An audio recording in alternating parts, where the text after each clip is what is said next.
Assalamualaikum warahmatullahi wabarakatuh.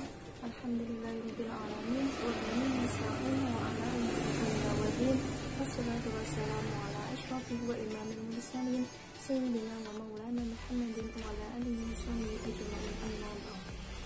Yang saya hormati Bapak dosen pengampu mata kuliah Sirah Nabawiyah, Bapak Wafada Arif Najiyah, STI MMA, serta tak lupa teman-temanku yang mengikuti mata kuliah daring pada siang hari ini yang saya sayangi dan yang saya banggakan. Di sini saya perwakilan dari kelompok 11 yang beranggotakan 1. Noviana Sari, NIM 1830110024, dan teman saya Mbak Lia Noviana dari NIM 1830110029.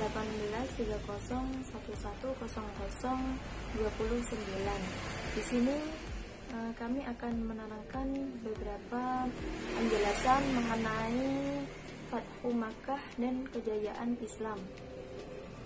Kemudian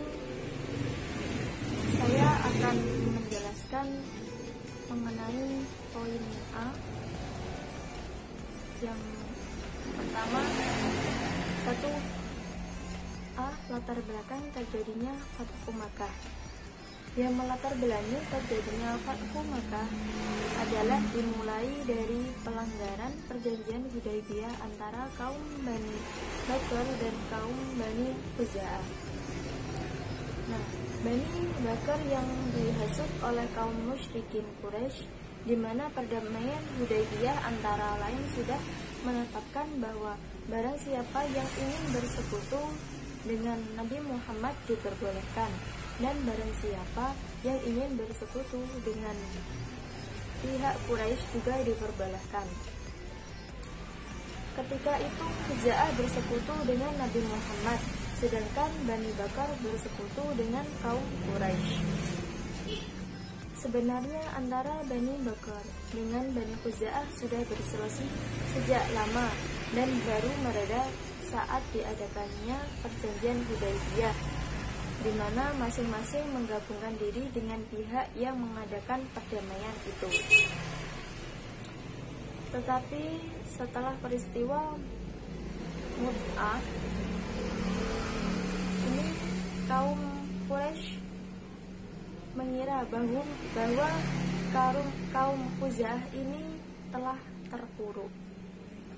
Nah, pada masa itu mendadak segolongan kaum Bani Bakr mengumpat dan menghina Nabi Muhammad SAW yang dilakukan secara sengaja dan terang-terangan di depan kaum Bani Khuza'ah, yaitu kaum yang memihak Nabi dalam perjanjian Hudaybiyah tersebut. Mereka lalu diperingatkan baik-baik oleh kaum Khuza'ah. Akan tetapi kaum Bani Bakar tidak mau mendengarkan dan tidak mau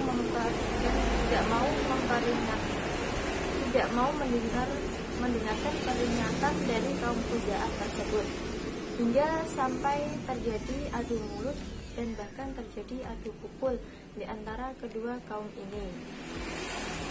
Pada akhirnya kaum Bani Bakar ini meminta bantuan kepada kaum Quraisy, dan kaum Quraisy ini memang sudah merencanakan bantuan kepada kaum Bani Bakar.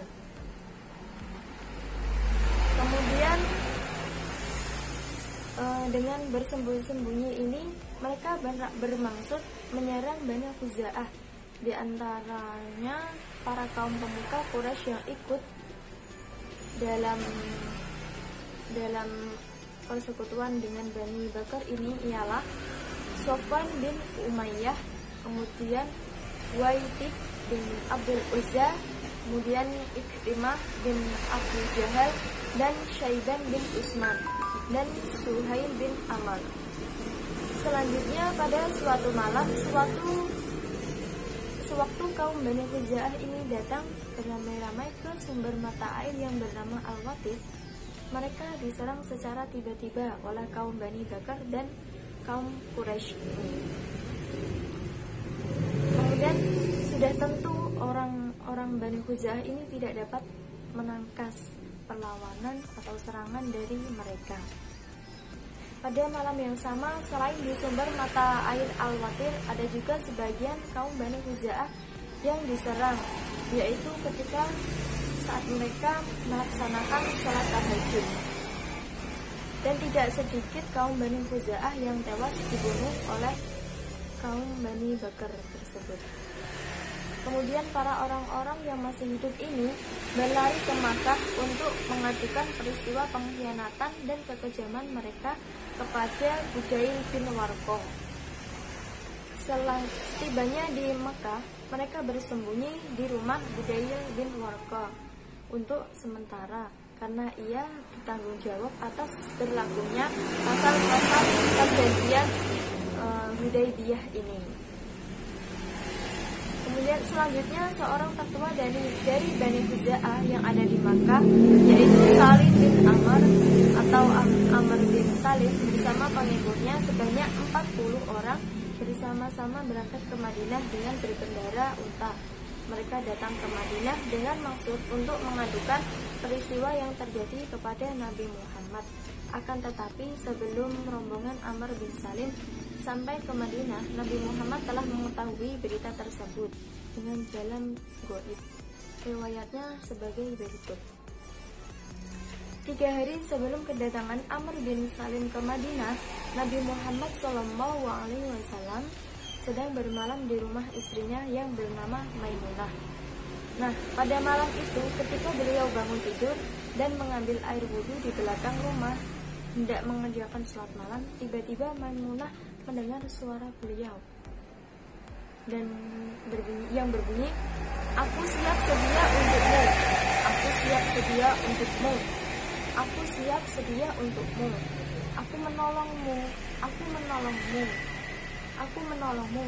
Dan setelah Nabi selesai berwudu dan masuk ke dalam rumah, beliau ditanya oleh Maimunah tersebut, "Ya Rasulullah, tadi aku mendengar engkau bercakap-cakap dengan seseorang. Adakah engkau bersama orang lain?" Kemudian Nabi pun menjawab, "Tidak, itu hanya suara kaum Bani Huza'ah. Mereka datang untuk meminta pertolongan kepadaku." Pada suatu pagi, Nabi Muhammad bersabda kepada Aisyah, "Sesungguhnya ada suatu peristiwa baru yang terjadi pada kaum Bani Huza'ah." Mendengar sabda Rasulullah, Aisyah kemudian bertanya, "Ya Rasulullah, apakah engkau dan mereka?" Nabi kemudian menjawabnya, "Mereka menyalahi janji karena suatu urusan yang dikehendaki oleh Allah." Aisyah bertanya, "Karena kebijakan atau karena kejahatan ya Rasulullah?" Kemudian Rasulullah pun menjawab, "Karena untuk kebaikan," jawab beliau. Demikianlah riwayat kejadian yang terjadi sebelum rombongan kaum Bani Huza'ah datang menghadap Rasulullah untuk melaporkan kaum Bani Bakar tersebut atas pengkhianatannya tersebut. Kemudian poin D akan disampaikan oleh teman saya, yaitu Mbak Lia Noviana. Padanya saya persilahkan. Poin D, proses Fatu Mekah atau pembukaan kota Mekah. Rasulullah bertekad untuk memerangi kaum Quraisy dan menaklukkan Mekah karena mereka telah melanggar kesepakatan secara terang-terangan. Beliau pun bersiap-siap dan memerintahkan para sahabatnya untuk melakukan hal yang sama. Lalu beliau berdoa, "Ya Allah, buta dan tulikanlah orang-orang Quraisy dari berita kami ini, agar kami tidak menyergap mereka dengan tiba-tiba." Rasulullah mengundang seluruh kaum muslimin dari berbagai suku dan kabilah yang berada di sekitar Madinah untuk ikut dalam penyerangan ini. Tercatat suku Sulaiman, Asja, Muzainah, Aslam, dan Ghifar ikut mengirimkan utusan masing-masing. Mereka ada yang langsung datang berduyun-duyun ke Madinah dan ada juga yang bergabung dalam perjalanan. Walhasil jumlah mereka mencapai 10.000 tentara. Bahkan tidak ada seorang pun dari kaum Muhajirin maupun Ansor yang tertinggal. Begitu Rasulullah siap berangkat, Hatib bin Abi Balta'ah al-Badri mengirim surat kepada orang-orang musyrik Quraisy di Mekah. Surat itu diantar oleh seorang kurir wanita yang diupah. Adapun isinya memberitahu rencana kedatangan Rasulullah dan pasukannya. Rasulullah mengetahui hal ini melalui wahyu, maka beliau segera menugaskan Ali, Zubair dan Mikdad untuk mengejar wanita tersebut. Beliau berpesan, pergilah kalian berdua ke Raudhah, karena di sana ada seorang wanita yang membawa surat untuk kaum Quraisy. Setelah menemukan wanita itu di tempat yang dimaksud, mereka memintanya untuk memberikan surat yang dibawa olehnya. Akan tetapi wanita itu tidak mengaku bahwa dia membawa surat tersebut. Maka ketiganya pun menggertak wanita itu. Salah satu dari mereka berkata, keluarkan surat itu atau kami akan menggeledah barang-barangmu. Akhirnya wanita itu mau mengeluarkan surat yang disembunyikannya. Para ahli sejarah dan sirah Nabi sepakat bahwa Rasulullah berangkat untuk menaklukkan kota Mekah pada tanggal 10 Ramadan tahun ke-8 Hijriah. Dalam perjalanan ini, mereka semua tetap berpuasa. Sampainya di Qadid, Rasulullah berbuka dan diikuti oleh kaum muslimin yang bersamanya. Selama meninggalkan Madinah, Rasulullah menunjuk Abu Rihmin Kalsum ibnu Hasim ibnu Atabah ibnu Halaf al-Ghifari untuk mengendalikan semua urusan pemerintahan di Madinah. Sesampainya di Marru ad-Dahran, Rasulullah memerintahkan pasukannya agar menyalakan api yang sangat besar. Saat itu Abu Sufyan mencari berita secara diam-diam yang dikatakan, aku sama sekali tidak pernah melihat api dan markas tentara seperti pada malam ini. Saat itu Abbas bin Abdul Muthalib telah keluar dari Mekah dengan keluarga dan sanak saudaranya untuk berhijrah dan bertemu Rasulullah. Ia mengenali suara Abu Sufyan dan berkata, itu adalah Rasulullah SAW di tengah-tengah manusia. Al-Abbas kemudian menaikkan Abu Sufyan ke atas keledainya. Ia khawatir kalau ada seorang muslim yang mendapatkan Abu Sufyan dan membunuhnya.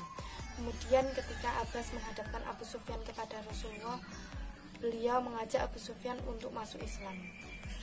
Namun malam itu Abu Sufyan masih ragu-ragu dengan Islam dan mendebat beliau hingga larut malam. Maka Rasulullah meminta Abbas untuk membawa Abu Sufyan ke tendanya dan membawanya kembali menemui Rasulullah keesokan harinya. Al-Abbas membawa Abu Sufyan ke tempat istirahatnya. Besok paginya mereka menghadap Rasulullah. Ketika Rasulullah melihat Abu Sufyan, beliau berkata, celakalah engkau, wahai Abu Sufyan, apakah belum tiba waktu bagimu untuk mengetahui bahwa tidak ada Tuhan yang berhak disembah kecuali Allah SWT? Abu Sufyan menjawab, demi ayah dan ibuku sebagai jaminanmu, aku sangat menghormati, memuliakan dan menghargai engkau. Demi Allah, aku telah meyakini bahwa tiada Tuhan selain Allah. Rasulullah bersabda, celakalah engkau wahai Abu Sufyan, apakah belum tiba waktu bagimu untuk meyakini bahwa aku utusan Allah?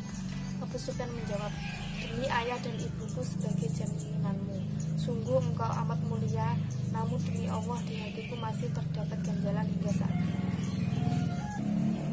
Al-Abbas menyahut, celakalah engkau wahai Abu Sufyan, masuklah Islam, bersaksilah bahwa tiada Tuhan selain Allah yang wajib disembah, dan Muhammad adalah utusan Allah, sebelum aku memenggal lehermu.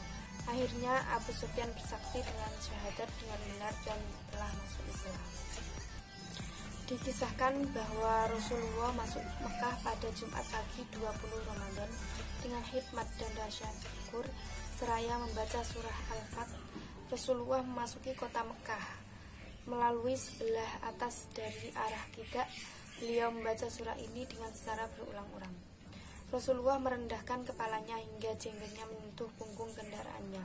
Ini karena beliau merasa rendah di mata Allah yang telah memberikan penghormatan kepada beliau. Rasulullah berpesan kepada para pemimpin pasukan agar tidak membunuh kecuali orang yang melawan dan memerangi mereka. Sementara itu, jumlah korban tewas dari kaum musyrikin saat itu adalah 12 sampai 13 orang.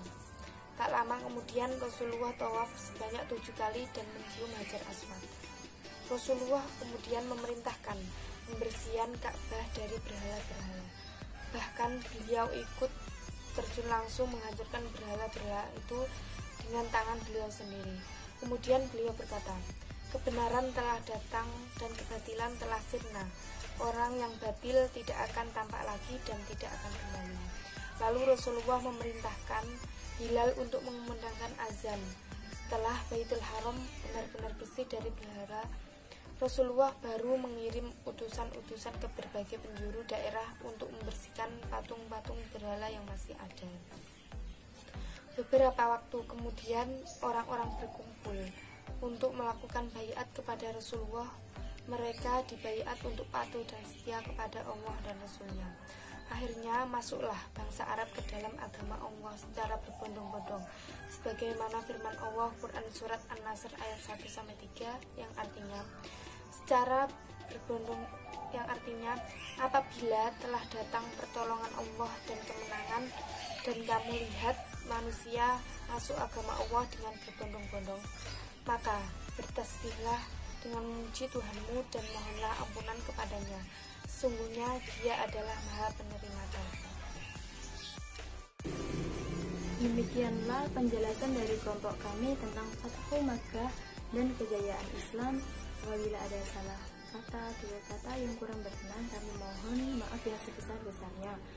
Wallahul muwaffiq ila aqwamit thoriq. Wassalamualaikum warahmatullahi wabarakatuh. Terima kasih.